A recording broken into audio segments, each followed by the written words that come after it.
الحمد للہ رب العالمین والصلاة والسلام علی سیدنا محمد النبی الامی وخاتم النبیین وازواجہ امہات المومنین وذریتہ واہل بیتہ واصحابہ اجمعین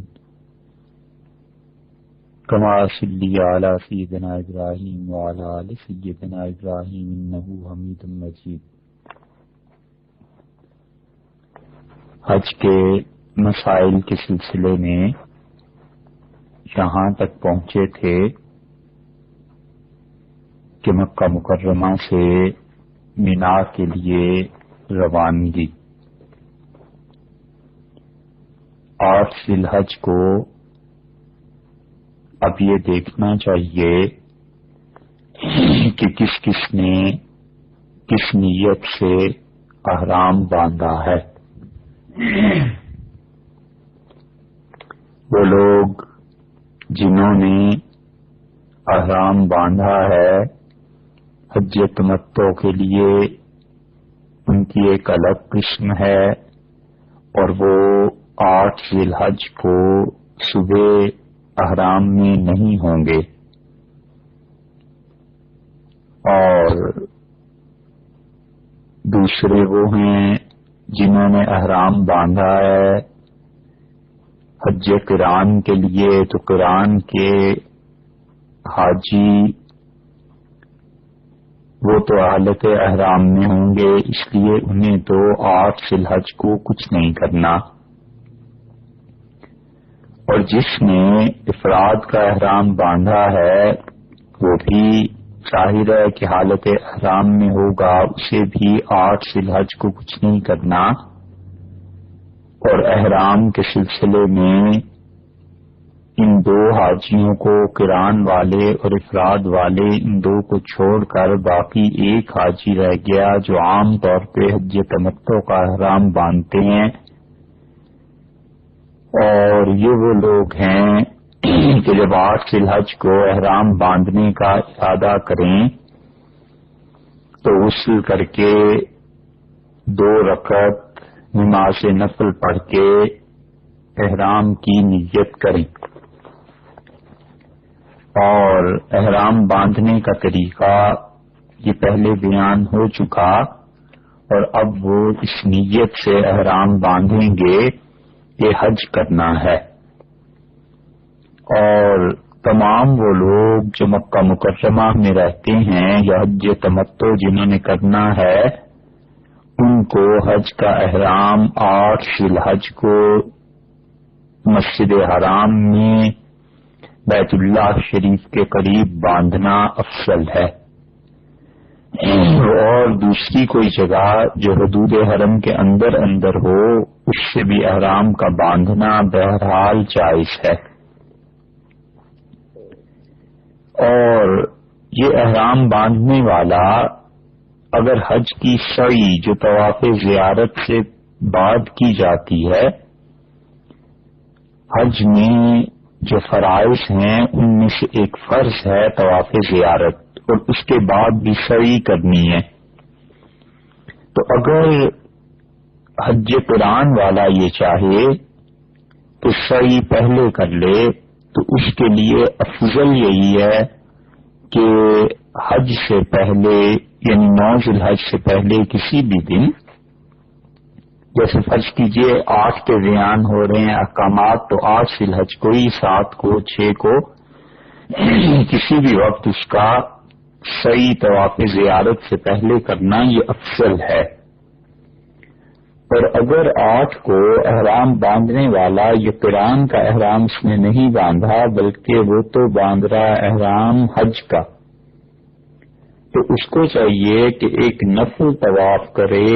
استوا اور رمل کے ساتھ، اور اس کے بعد سعی اس نیت سے کرے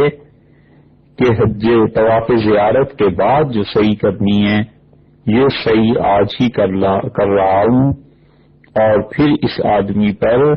طواف زیارت کے بعد والی سعی واجب نہیں رہے گی، مگر افضل کیا ہے یہ غور سے سننا چاہیے۔ افضل قران والے کے لیے یہ ہے کہ وہ طواف زیارت کی سعی پہلے کر لے، آج 8 کو احرام میں تو تھا ہی، اب 8 کوئی وہ ایک طواف کرے نفل اور اس کے بعد جا کر سعی کرے وہ جو طواف زیارت کے بعد کرنی تھی. اور ایک صورت حج تمتع والے کی یہ ہے کہ اس نے اب آج 8 ذی الحج کو احرام باندھا ہے اور اس سے خطرہ ہے کہ طواف زیارت کے بعد اگر سعی کروں گا تو بہت رش ہوگی اور بہت زیادہ لوگ ہوں گے، بڑھاپا ہے، عورتیں ہیں اور بہت سے مسائل ہو جاتے ہیں. تو آج کے دن سعی کرنا اس کے لیے 8 ذی الحج کو ایک نفل طواف کے بعد طواف زیارت کے بعد کی سعی کی نیت سے آج سعی کرنا بہتر ہے، اور اس کے لیے جائز ہے، بہتر نہیں ہے. بہتر یہی ہے کہ وہ طواف زیارت کے بعد سعی کرے. لیکن اس مسئلے کو یاد رکھنا چاہیے، ہمارے یہاں سے جو لوگ حج کرنے جاتے ہیں بوڑھے لوگ ہوتے ہیں اور بعض اوقات خواتین بھی ایسی ہوتی ہیں کہ زیادہ رش اور ہجوم سے گھبراتی ہیں. ان کے لیے اگر 8 ذی الحج کو اب احرام باندھا ہے حج کا تو وہ ایک نفلی طواف کریں اور وہ سعی کے لیے چلے جائیں صفا اور مروہ پہ، اور یہ نیت کریں کہ پروردگار عالم جو سعی طواف زیارت کے بعد کرنی تھی آج کر رہی ہوں. یہ ان کے لیے جائز درست ہے. اگرچہ افضل یہی ہے کہ وہ حج پورا ہونے کے بعد جب طواف زیارت کرتی تو اس کے بعد صحیح کرتی، لیکن یہ جو آج 8 کو کر رہی ہیں اس کا فائدہ یہ ہے کہ 8 ذی الحج کو حرم میں لوگ سب منا جا رہے ہوتے ہیں، بہت بہت کم بھیڑ اور رش ہوتا ہے، اور طواف زیارت کے بعد جو صحیح ہوتی ہے اس میں تو بہت رش ہوتا ہے. اس لیے صرف حج تمتع میں افضل اور غیر افضل کا اختلاف ہے. افضل ان کے لیے یہی ہے کہ طواف زیارت کے بعد صحیح ہوتی، اور 8 ذی الحج کو طواف زیارت کے بعد والی صحیح کی نیت سے صحیح کرنا یہ جائز بہرحال ہے. ہاں قران والوں کے لیے افضل بھی یہی ہے کہ وہ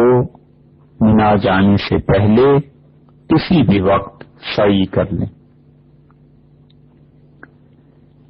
8ویں تاریخ کو اب یہ جو صحیح کرنا ہے کسی نے بھی تو نفل طواف جو ہوگا چونکہ اس کے بعد صحیح ہے لہذا اسے استوا اور رمل کرنا پڑے گا. یہ چادر کو بھی مرد حضرات ایک کندھے کے نیچے سے نکال لیں اور اس کے ساتھ ساتھ تھوڑا سا ہمت کر کے چلنا یہ ہے. اور 8 ذی الحج کو سورج نکلنے کے بعد مکہ مکرمہ سے مینا کو جانا چاہیے.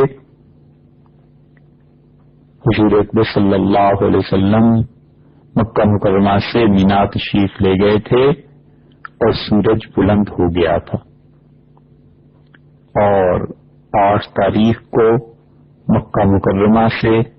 زوال کے بعد اگر کوئی آدمی چاہے اور ظہر کی نماز مینا میں پڑھ لے تو بھی سنت کے مطابق ہے، ٹھیک ہے. اور 8 تاریخ کو مکہ مکرمہ سے کوئی آدمی اس کے لیے بہتر وقت یہ ہے کہ وہ زوال سے پہلے چل پڑے، پیدل چلے یا پھر سواری پر چلے. اور مینا میں 8 تاریخ کی ظہر جا کر پڑھنی ہے بس. سنت کا جو کام ہے اور طریقہ ہے وہ مینا میں 8ویں تاریخ کو جا کر ظہر، عصر، مغرب، عشاء اور پھر 9 ذی الحج کی فجر کے 5 نمازیں پڑھنی مستحب ہیں.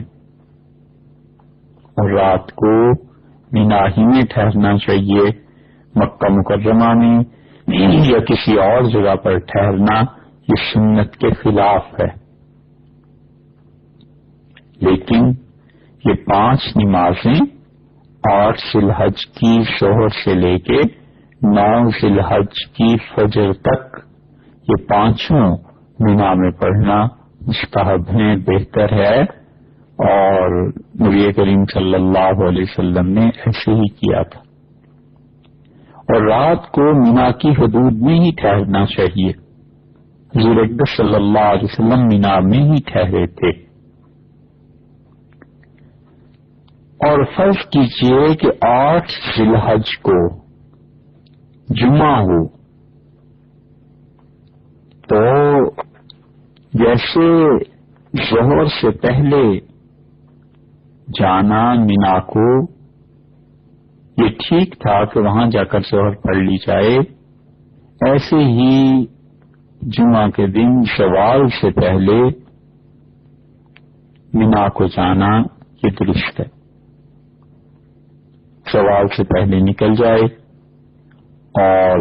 حرم میں جمعہ پڑھنے کی بجائے مینا میں جا کر نماز پڑھے، یہ جائز ہے۔ اور اگر زوال ہو جائے مکہ مکرمہ میں، تو پھر زوال آفتاب کے بعد جمعہ پڑھنا واجب ہے، نماز جمعہ سے پہلے، نماز پڑھنے سے پہلے نہ جائے۔ 8 ذی الحج کو اگر جمعہ کا دن ہو جائے تو 2 مسئلے ہیں، یا تو یہ زوال آفتاب سے پہلے ہی نکل جائے اور جا کر مینا میں اپنی نماز پوری کرے، ٹھیک ہے، اور دوسری صورت یہ ہے کہ مکہ مکرمہ میں ہی زوال ہو گیا، گھر سے نکلنے میں دیر ہو گئی، بسوں کے چلنے میں دیر ہو گئی، یا اپنی طور پر ٹھہرا ہوا ہے اور کاموں میں فرصت نہیں ہوئی، اور مینا جانے سے پہلے ہی ہاں مکہ مکرمہ میں زوال ہو گیا 8 ذی الحج کو،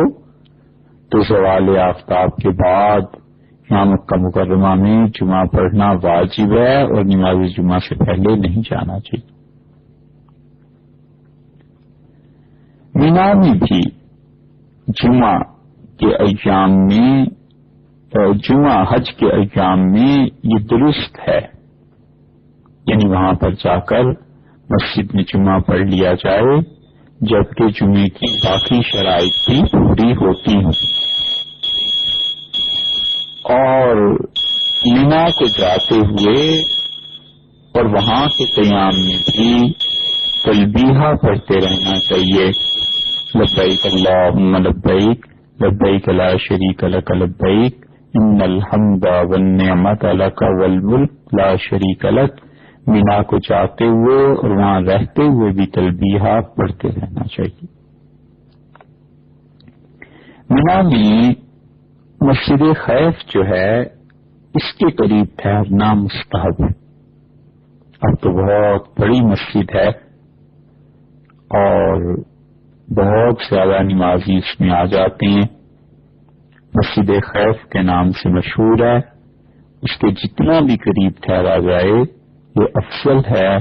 لیکن اب تو چونکہ ٹینٹ وغیرہ معلم اور یہ لوگ لگا دیتے ہیں، اس کی اپنی اختیار کی غالباً کوئی چیز باقی نہیں ہے۔ اور مینا کے 8ویں تاریخ کے قیام میں کوئی ایسا خاص حکم نہیں جس پہ عمل کیا جائے، بس 5 نمازیں پوری کرنی ہیں،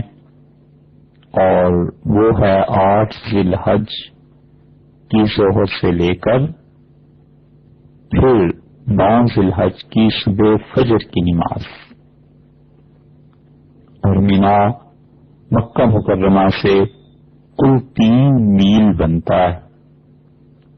اور کوئی دقت نہ ہو تو پیدل جانے میں سہولت بھی رہتی ہے، اور پیدل جانے میں حج کے ساتھ تعلق، اللہ سے مانگنے کی کیفیت اور یہ چیزیں اس میں زیادہ سہولت رہتی ہے، ورنہ بسا اوقات گاڑیاں یہ چیزیں پھنس جاتی ہیں اور انسان خامخواہ کو پریشان ہوتا ہے۔ 8 ذی الحج کے احکامات تو ہو گئے پورے۔ اب آپ 8 ذی الحج کو ظہر، عصر، مغرب، عشاء 4 نمازیں پڑھ کے رات کو مینا میں ٹھہریے. اور اب اگلا دن شروع ہوا 9 ذی الحج کا، اور 9 ذی الحج کی صبح کو فجر کی نماز خوب اجالے میں پڑھنی چاہیے، اچھی طرح روشنی پھیل جائے اس وقت پڑھنی چاہیے. حدیث میں آیا ہے نبی کریم صلی اللہ علیہ وسلم نے فرمایا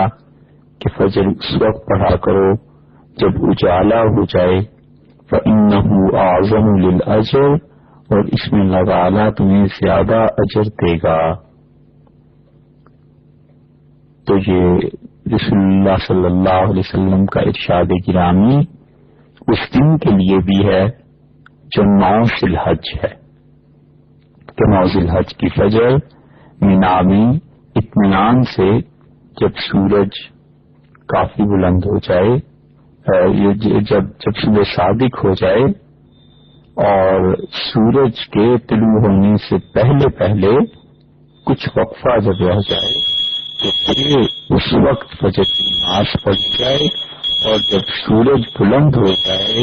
اور اس کی دھوپ پھیل جائے تو اس وقت عرفات کو جانا چاہیے. ہوتا یہ ہے کہ بہت سے لوگ حاجیوں کو سورج کے بلند ہونے سے پہلے ہی مینا سے نکال کے عرفات کو لے چلتے ہیں.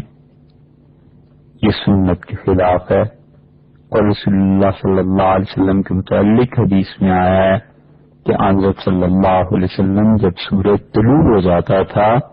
فجر کی نماز پڑھنے کے بعد جب سورج طلوع ہو جاتا تھا اور اس کی دھوپ کافی پھیل جاتی تھی تو پھر اس کے بعد عرفات کے لیے نکلتے تھے. اور مسجد خیف کے ساتھ ایک پہاڑی ہے، اور وہ وادی دب کی وادی کہلاتی ہے. اس راستے سے جانا اگر پیدل جا رہا ہو آدمی تو وہاں سے جانا بہتر ہے. تلبیہ پڑھتے ہوئے، دعا مانگتے ہوئے اور ذکر کرتے ہوئے عرفات کو جانا چاہیے.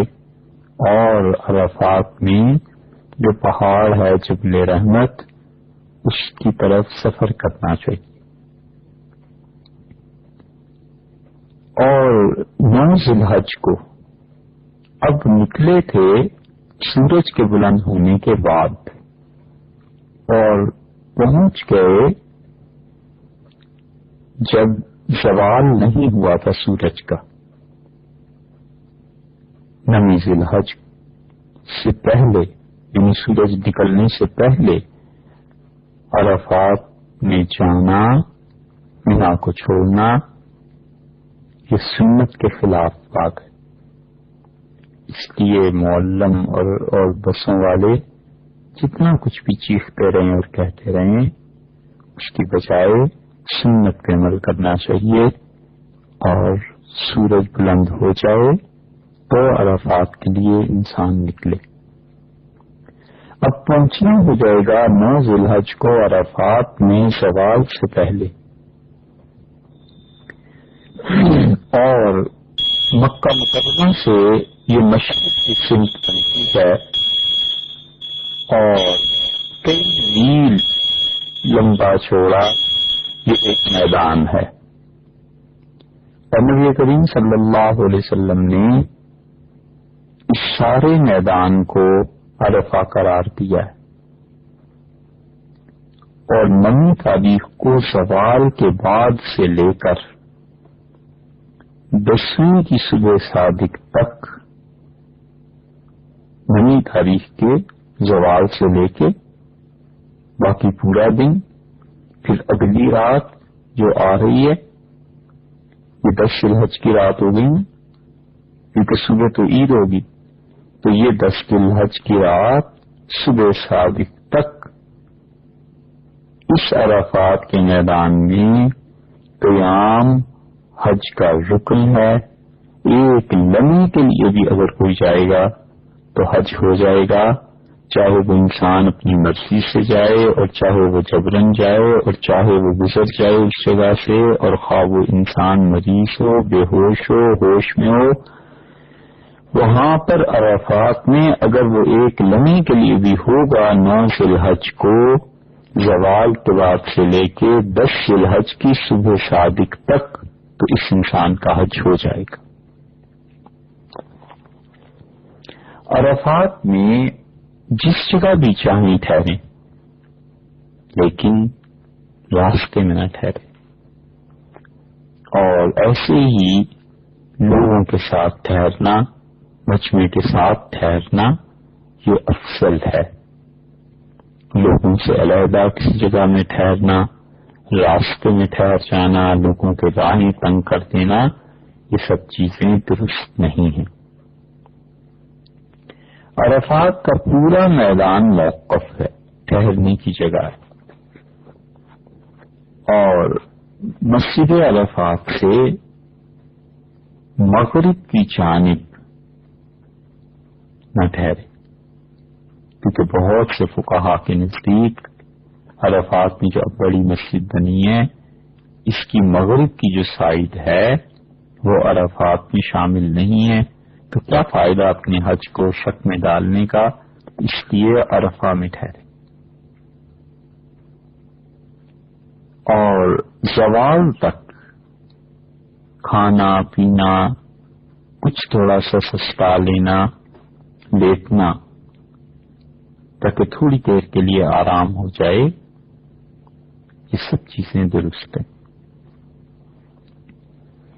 اور عرفات میں اصل وقت زوال کے بعد کا ہے کہ دعا، درود شریف، اللہ کا ذکر زوال سے پہلے کرتا رہے، اور جب زوال ہو جائے تو وضو کر کے اللہ کی طرف، اس کے ذکر اور اس کی یاد کی طرف توجہ کرے، اور غسل کرنا افضل ہے۔ عرفہ کے دن غسل نبی کریم صلی اللہ علیہ وسلم نے کیا ہے، اور اگر بلا تکلف اور بغیر کسی کو تنگ کیے اور ستائے ہو سکے تو غسل کرنا افضل ہے۔ اور بعض اوقات یہ ہوتا ہے کہ لوگ اس افضل چیز پر عمل کرنے کے لیے پانی ایسا استعمال کر لیتے ہیں کہ وہ دوسروں کا حق ہوتا ہے، پھر یہ جائز نہیں ہے۔ اور اسی طرح غسل خانوں میں اتنی دیر لگا دینا محض غسل کرنے کے لیے، اور باہر لائنیں لگی ہوئی ہوں، یہ بھی درست نہیں ہے۔ اور ایسے ہی احرام میں اپنے اوپر پانی بہانا غسل کی نیت سے، اور کپڑے جسم سے چپک جائیں اور انسان کو سطر کا خیال نہ رہے، یہ بھی درست نہیں ہے۔ اسلام پر عمل کرنے کے لیے بڑی عقل کی بھی ضرورت ہے، اور اگر کوئی آدمی اسلام کو اپنی عقل کے تابع کر دے تو یہ بھی غلط ہے،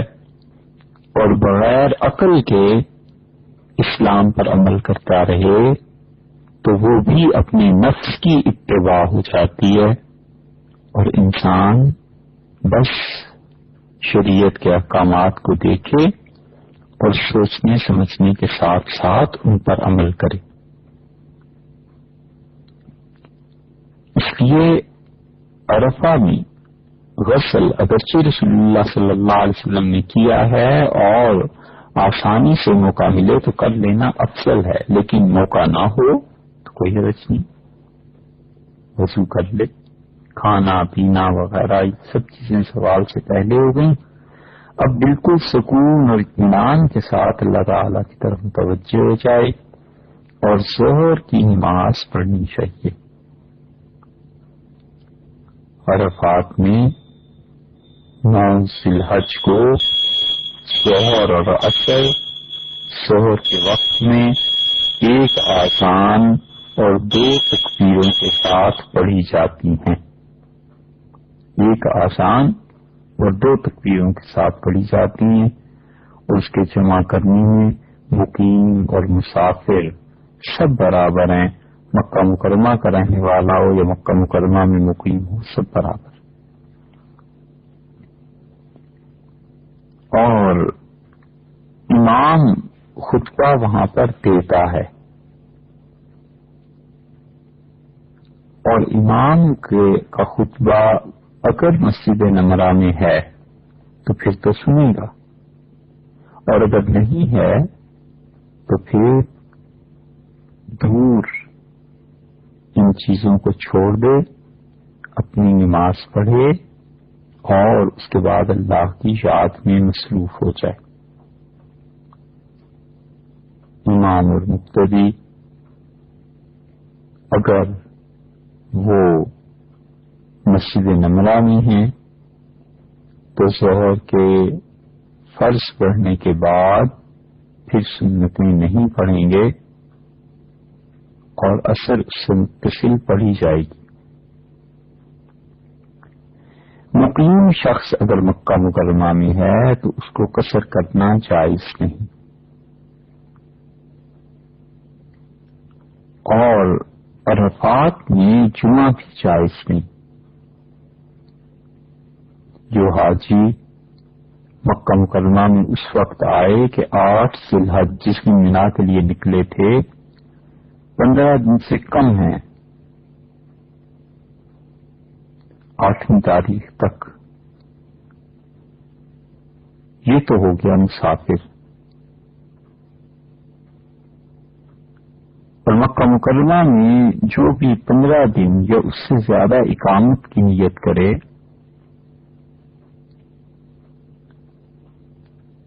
تو وہ ہو گیا مقیم، کیونکہ اس نے ٹھہرنا ہے مکہ مکرمہ۔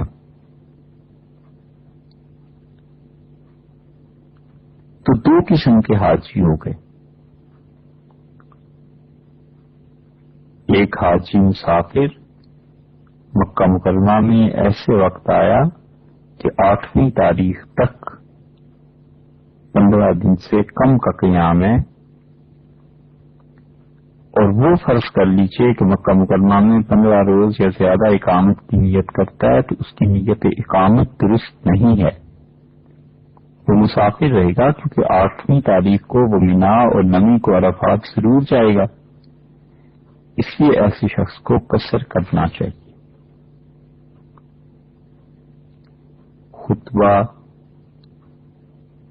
وہ امام کی ذمہ داری ہے، اس کو عام لوگ جو مینا میں جاتے ہیں اس کے عرفات میں جو پہنچے ہیں اس کے سننے سے ان کا تعلق نہیں ہے، اپنے اپنے خیموں میں نماز پڑھیں، اور جب نماز پڑھ لیں تو مسجد سے نکل کر اپنے خیمے سے نکل کر جو بھی ٹھہرنے کی جگہ ہے وہاں پہ جانا چاہیے، اور دھوپ میں کھڑے ہو کے وقوف کرنا یہ افضل ہے۔ اور جو آدمی بھی عرفات میں ہے اس وقت اس کا وقوف ہو جائے گا، چاہے وہ بیٹھا ہو اور کھڑا ہو اور اس کی نیت ہو یا نہ ہو۔ جبل رحمت کے قریب ایک پہاڑ ہے، لکھا ہوا بھی ہوتا ہے، پوچھا بھی جا سکتا ہے، وہاں ذرا سی بلندی پہ بڑے بڑے سیاہ پتھر ہیں، اور حضور اکرم صلی اللہ علیہ وسلم کے ٹھہرنے کی جگہ اصل میں تو وہ ہے، اگر سہولت سے ممکن ہو اور وہاں تک پہنچا جائے تو بہتر ہے۔ اور عرفات میں وقوف کے وقت کھڑا رہنا یہ مستحب ہے، لیکن زیادہ دیر نہ کھڑا رہ سکے تو بیٹھ نہ سکے لیٹ کر، جس طرح بھی ہو، سوتے میں جاگتے میں، یہ سب وقوف درست ہو جائے گا، اور کھڑے ہو کے اللہ کو یاد کرے دھوپ میں اور اگر ڈر ہو دھوپ میں بیمار پڑ جانے کا سائے میں کھڑا ہو جائے، اور اگر اتنی دیر قیام نہیں ہو سکتا تو بیٹھ جائیں، بیٹھ کے نہیں تو لیٹ کے، لیکن ہر حال میں اللہ کو یاد کرنا اور دعا مانگنا مستحب ہے۔ یہ عرفات کا جو دن ہے یہ 1 گھنٹے ہیں، ان گھنٹوں میں ہمت کر لے اور ہاتھ اٹھا کر اللہ کی حمد و ثنا بیان کرنا، دعا مانگنا، ذکر کا کرنا، تسبیحہ پڑھنا، یہ سب چیزیں مستحب ہیں۔ اس لیے اللہ تعالی سے خوب کثرت سے دعا مانگے، اپنے لیے بھی اور ان تمام لوگوں کے لیے بھی جس کی بھی یاد آتی رہے، اور اللہ تعالی سے دعا مانگتا رہے اپنے خاندان، اپنے گھر، محلے اور سب لوگوں کے لیے اور امت کے لیے، حتیٰ کہ اپنے دشمنوں کے لیے بھی۔ اچھا آدمی وہی ہے جس کا سینہ اللہ کی ساری مخلوق کی طرف سے صاف رہے، اور بہتر آدمی وہی ہے جس کے سینے میں کسی کے متعلق کوئی خلش باقی نہ رہے، اپنے دشمنوں سے بھی اچھا رویہ رکھے، اور یہ بات اپنی جی سے نکال ہی دے کہ میں نے اپنی ذات کے لیے کسی سے انتقام لینا ہے۔ بہت بڑی چیز جو انسان کی تباہی کا باعث بن جاتی ہے وہ اپنے دشمنوں سے انتقام لینے کی سوچ ہے۔ ایسے نہ کرے، عمر بھر آدمی 3 چیزوں سے توبہ کر لے اور کبھی بھی اپنی شخصیت پر ان 3 چیزوں کا سایہ بھی نہ پڑنے دے۔ ایک، اپنے دشمنوں سے انتقام کی نیت سوچے بھی نہیں، عملاً کوئی کام تو درکنار سوچے بھی نہیں، عدالت، کچہری، تھانہ کچھ نہیں گئی، اس نے جتنا بھی ظلم کر دیا ہو ادھر سے معافی ہونی چاہیے۔ قیامت میں کئی ایک چیزیں ہمیں بھی اللہ سے معاف کرانی، تو اس کی عرفہ کے اس میدان میں اپنے دشمنوں کے لیے بھی دعا نہ مانگے، اور کھلا دل رکھے جیسے آج کے دن اس کے پروردگار کا رحمت کا سمندر کھلا ہے، اور جیسے آج کے دن اس کے رب نے بخشش کے دریا بہا دیے، اسی طرح اپنے ذہن کو کھلا رکھے، کسی کے لیے وہ دعا نہ کرے، عمر بھر اس سے اجتناب کرنا چاہیے، عرفہ کے دن بھی اور ویسے بھی۔ اور دوسری چیز جس کا سایہ بھی نہ پڑنے دے اپنے آپ پہ، اعتراض کرنا ہے، خام خواہ اعتراض۔ کسی کے گھر چلے گئے، اب اس سے کہنا کہ یہ کپڑا ایسا نہیں ایسا ہوتا، یہ لائٹ یہاں لگا دیتے، یہ کارپیٹ کا جو کلر ہے یہ ایسا نہیں ایسا ہوتا، یہ سب اعتراض کی باتیں، نہ اعتراض کرے،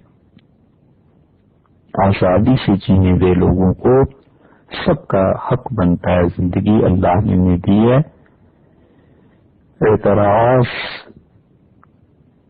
انسان کو تنگ نظر بنا دیتا ہے، اور خاص طور پر جہاں سے دین کا تعلق ہو اور دین سیکھ رہا ہو انسان، وہاں اعتراض کرنا اللہ کی رحمت سے محرومی کا فیصلہ کرا دیتا ہے۔ جتنا زیادہ اعتراض ہوتا رہتا ہے اتنا ہی آدمی ہلکے ہلکے، آہستہ آہستہ اپنے ہی اعمال کو برباد کرتا ہے اور اللہ کی ناراضگی کا سامان کرتا رہتا ہے، کسی کا کچھ نہیں جاتا۔ باطن کے بہت بڑے امراض میں سے ایک چیز اعتراض کرنا ہے، اپنی باطن کو پاک کرے، خام خواہ ہر ایک پہ اعتراض نہ کرے۔ اور تیسری چیز بدگمانی، کبھی بدگمانی میں نہ پڑے، لوگوں کے متعلق اچھا گمان رکھے اور معاملہ صاف رکھے، یہ دونوں چیزیں جمع ہو سکتی۔ تو عرفہ کے میدان میں مت کسی پہ اعتراض ویسے بھی نہیں کرنا، اور اس جگہ بھی کیا ضرورت ہے،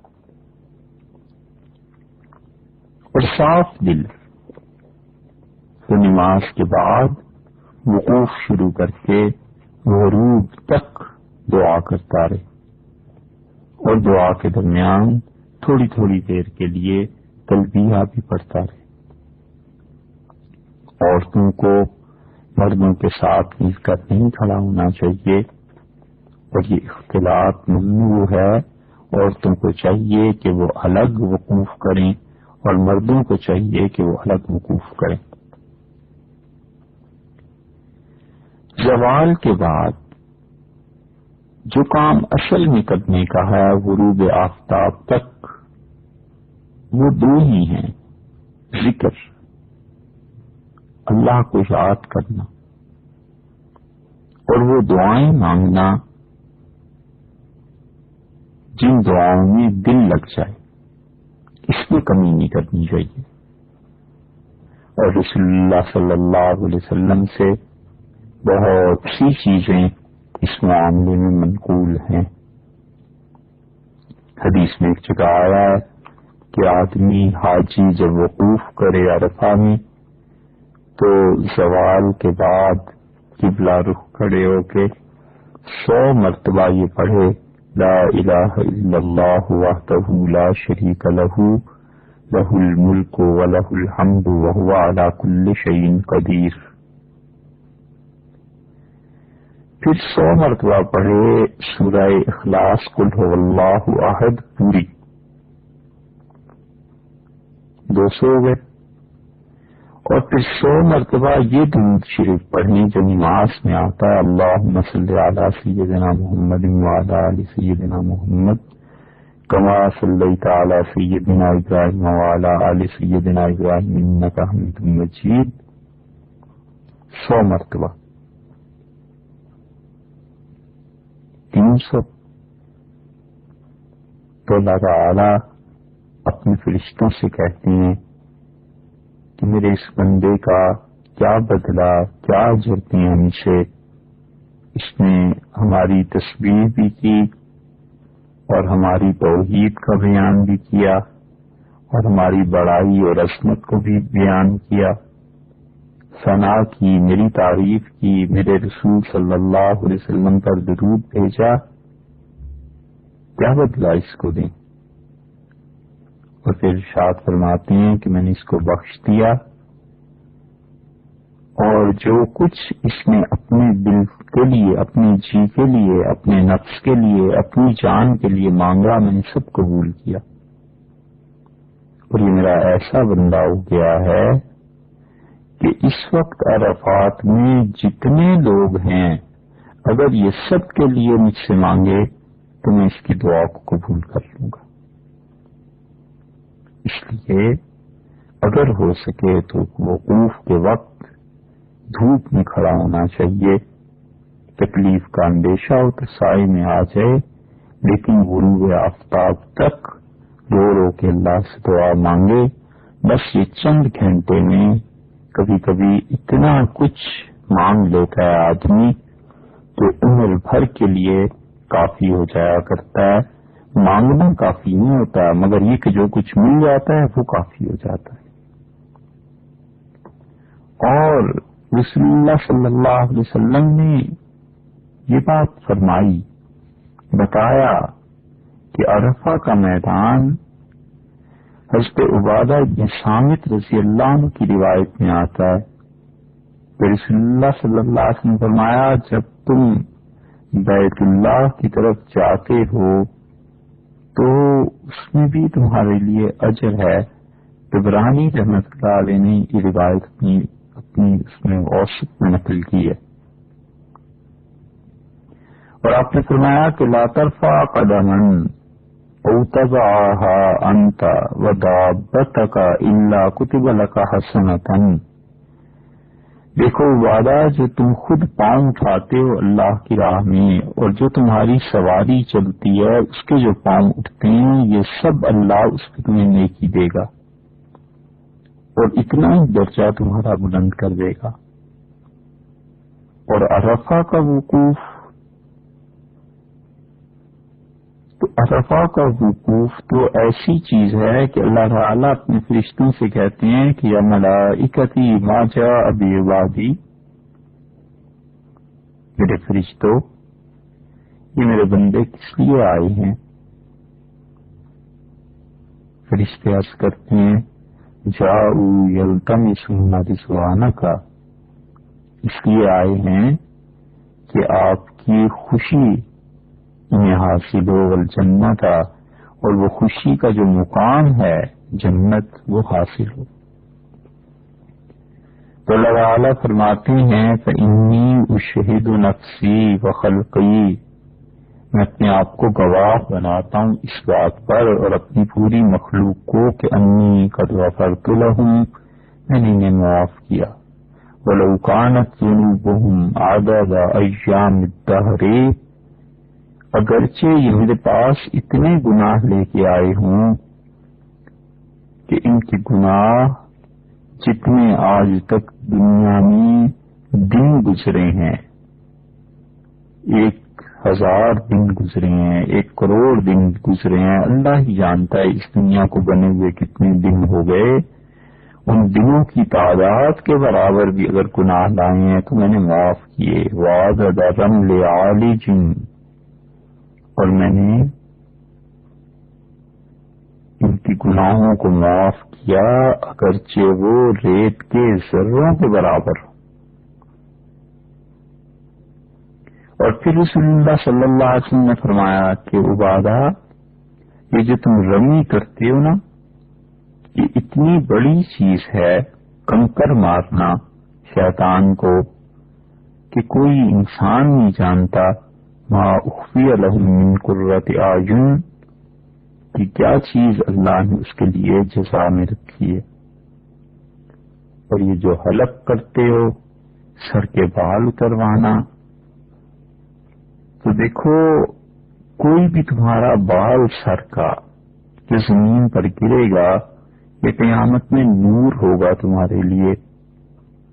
اور طواف آخری مرتبہ کرنا بیت اللہ کا، تو تم اس کو کر کے تو ایسے پاک ہو جاتے ہو جیسے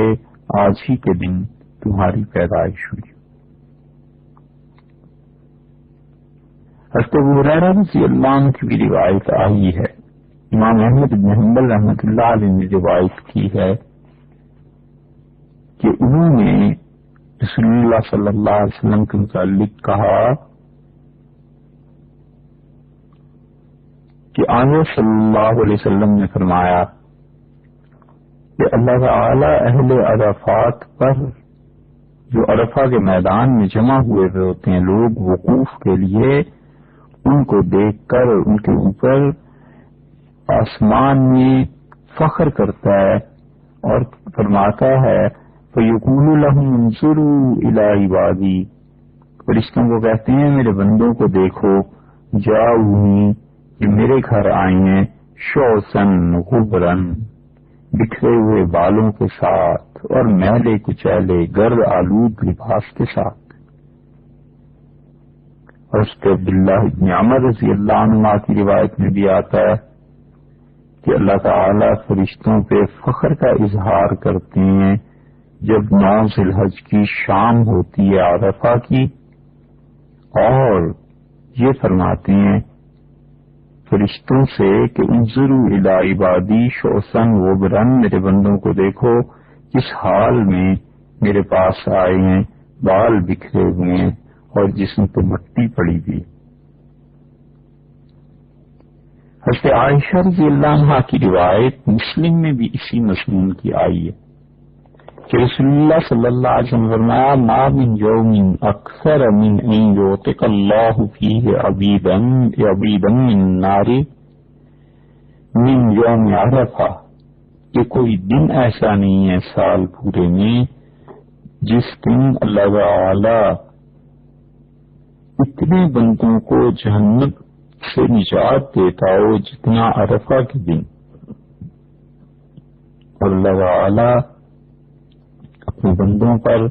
خاص رحمت نازل فرماتا ہے، اس کا ظہور ہوتا ہے، اور پھر اپنے فرشتوں سے مسلم کی روایت میں آیا ہے کہ اللہ تعالی خوشی اور فخر سے کہتا ہے کہ ما اراد ہؤلاء، کیا چاہتے ہیں میرے یہ بندے، اس لیے آئے ہیں ہمارے پاس۔ تو اللہ تعالی کا یہ کہنا اس کا مطلب یہ ہے کہ وہ بادشاہ اور وہ حقیقی شہنشاہ ان کی ہر مراد کو پورا کر دے گا۔ اور امام بہقی رحمۃ اللہ علیہ نے ابھی یہ جو حدیث سنائی تھی شعب میں اپنی کتاب میں اس کے جابر بن عبداللہ رضی اللہ عنہما کی روایت نقل کی ہے کہ رسول اللہ صلی اللہ علیہ وسلم نے فرمایا کوئی مسلمان ایسا نہیں ہے جو عرفہ میں آئے اور موقف میں وقوف کرے، عرفات کے میدان میں آ کے وہ کھڑا ہو، تو اسے یہ بات کرنی چاہیے کہ لا الہ الا اللہ وحدہ لا شریک لہ لہ الملک ولہ الحمد وہو علی کل شیء قدیر، قبلہ کی طرف منہ کر کے یہ جملہ 100 مرتبہ پڑھے، پھر سورہ اخلاص پوری قل هو اللہ احد 100 مرتبہ پڑھے، پھر اس کے بعد اللہم صلی علی سیدنا محمد وعلی آل سیدنا محمد، یہ سارا درود شریف جو ہے یہ 100 مرتبہ پڑھے۔ اور ان میں اس روایت میں 1-2 لفظ زیادہ آئے ہیں کہ جب وہ کہے انک حمید مجید، اس کے بعد کہے وعلینا معہم، اے اللہ جیسے آپ نے اپنی رحمتیں شفقتیں نازل فرمائی ہیں حضور اکرم صلی اللہ علیہ وسلم سے پر، اے اللہ آپ نے نازل فرمائی اس کے ابراہیم علیہ الصلوۃ والسلام پر بھی، تو دعا مانگتا ہے کہ اللہ ایسے کر دے حضور اکرم صلی اللہ علیہ وسلم پر بھی اور ان کی آل پر، ایسے ہی رحمتیں نازل فرما جیسے تو نے سیدنا ابراہیم اور آل ابراہیم علیہ الصلوۃ والسلام پر نازل فرمائی ہیں۔ انک حمید مجید، اللہ بلا شبہ آپ بزرگی آپ کی ہے اور آپ تعریف کیے گئے ہیں، تو اس کے ساتھ یہ بڑھا لے وعلینا، اور اللہ ایسی رحمتیں مہربانیاں عنایات ہم پر بھی ہوں، معہم، اور اللہ ان لوگوں کے ساتھ رہیں، یعنی حضرت محمد صلی اللہ علیہ وسلم اور ان کی آل اور حضرت ابراہیم علیہ الصلوۃ والسلام اور ان کی آل کے ساتھ ہم رہیں۔ یہ پڑھے تو 3 جملے ہو گئے، ایک لا الہ الا اللہ وحدہ لا شریک لہ لہ الملک ولہ الحمد وہو علی کل شیء قدیر، اور دوسرے سورہ اخلاص، اور تیسرے اللہم صلی علی سیدنا محمد وعلی آل سیدنا محمد کما صلیت علی سیدنا ابراہیم وعلی آل سیدنا ابراہیم انک حمید مجید وعلینا معہم۔ تو جب یہ 300 کر کے 300 مرتبہ پڑھ لیتا ہے تو اللہ فرماتے ہیں یا ملائکتی، میرے فرشتوں، ما جزاء عبدی ھذا، میرے اس بندے کو اب کیا ملنا چاہیے، کیا بدلہ ہونا چاہیے میرے اس غلام کا، سبحانی، اس نے میری تسبیح بیان کی ہے، وحللنی، اور لا الہ الا اللہ کا اقرار کیا ہے، وکبرنی، اور اس نے مانا ہے کہ میں سب سے بڑا ہوں، وعظمنی، اور اس نے یہ بھی اعتراف کیا کہ میں سب سے زیادہ عظمت والا ہوں، وعرفنی، اور یہ یہاں آیا ہے اس نے مجھے پہچانا ہے، اور اس نے میری تعریف کی ہے، اور اس نے میرے نبی صلی اللہ علیہ وسلم پر سلام بھیجا ہے۔ تو دیکھو فرشتوں، تم اس پہ گواہ رہنا کہ انی قد غفرت لہ، میں نے اس آدمی کو معاف کیا، اور جس کی یہ سفارش کرتا ہے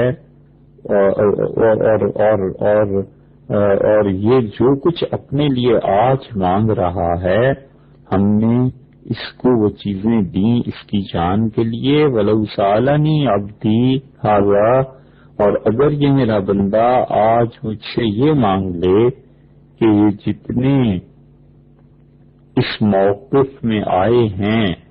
اور جتنے عرفات کے میدان میں آئے ہیں میں ان سب کو معاف کر دوں، تو آج میں اپنے اس بندے کو یہ بھی دے دیتا ہوں، اس کے لیے بھی میں تیار ہوں۔ بہقی رحمۃ اللہ علیہ نے اس حدیث کو نقل کرنے کے بعد بہت واضح طور پر لکھا ہے کہ اس حدیث کی سند میں کوئی راوی ایسا نہیں ہے جس کے متعلق یہ کہا جا سکے کہ شاید اس نے کوئی غلط بیانی سے کام لیا ہو۔ اور عرفات کے میدان میں اللہ سے مانگنا یہ تو ہے اپنے آپ کو گناہ سے بھی بچائے، ایسے نہ ہو کہ عرفات کے میدان میں کوئی غلطی ایسی سرزد ہو جائے۔ حدیث میں آیا ہے عبداللہ ابن عباس رضی اللہ عنہ کہتے تھے کہ عرفات کے میدان میں ایک نوجوان دیکھ رہا تھا کچھ، اور آنکھوں سے وہ اس گناہ میں مبتلا ہو رہا تھا، اور کچھ خواتین بھی اس کو دیکھ رہی تھیں، تو رسول اللہ صلی اللہ علیہ وسلم نے فرمایا یا ابن اخی، میرے بھتیجے،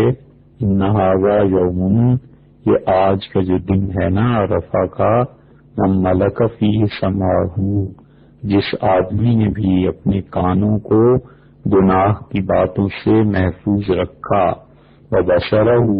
اور اپنی نگاہ کو بھی جھکا لیا اور گناہ نہیں کیا، ولسانہ، اور اس نے اپنی زبان کو بھی آج اس دن میں گناہ سے محفوظ رکھا، غفر لہ، اللہ ان تین چیزوں کی حفاظت میں اسے بخشش دے دیتا ہے، معاف کر دیتا ہے۔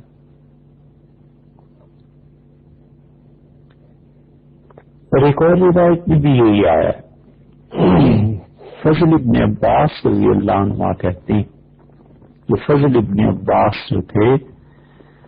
یہ بھائی تھے عبداللہ ابن عباس کے، اور یہ عبداللہ اور فضل دونوں رضی اللہ عنہما نبی کریم صلی اللہ علیہ وسلم کے چچا کے بیٹے تھے۔ تو رسول اللہ صلی اللہ علیہ وسلم نے ان سے بھی کہا، فضل ابن عباس رضی اللہ عنہما سے بھی، کہ یہ آج کا دن ایسا ہے کہ من حفظ لسانہ وسمعہ وبصرہ، جس آدمی نے اپنی زبان اور اپنے کانوں کو اور اپنی آنکھوں کو آج کے دن محفوظ رکھا عرفہ میں، اس کو غفر لہ من عرفۃ الی عرفہ، اللہ آج کے دن سے لے کر آئندہ جب بھی اس کا عرفہ آئے گا اللہ تعالی اس کو معاف کر دے گا اس دن تک کے لیے۔ اس حدیث میں رسول اللہ صلی اللہ علیہ وسلم نے یہ بات نہیں فرمائی کہ اگلے سال تک کے لیے، بلکہ فرمایا ہے کہ من عرفۃ الی عرفہ، اس کے آج کے عرفہ کے دن سے لے کے آئندہ جب تک عرفہ آئے گا۔ تو اس سے یہ بھی مطلب ہو سکتا ہے کہ اس انسان کو جب بھی زندگی میں سال بعد، 10 سال بعد، 20 سال بعد پھر عرفہ کا میدان نصیب ہوگا، اس دن تک کے لیے خدا نے اسے معاف کیا۔ اور ممکن ہے ایک ہی عرفہ زندگی میں آئے اور پھر آئے ہی نہیں، پھر وفات ہی ہو گئی، تو اللہ نے اس چیز کو بھی اس دن تک کے لیے اسے معاف کر دیا، کیونکہ اللہ کے علم میں تو ہے کہ اب تو عرفہ اس کی زندگی میں آئے گا ہی نہیں۔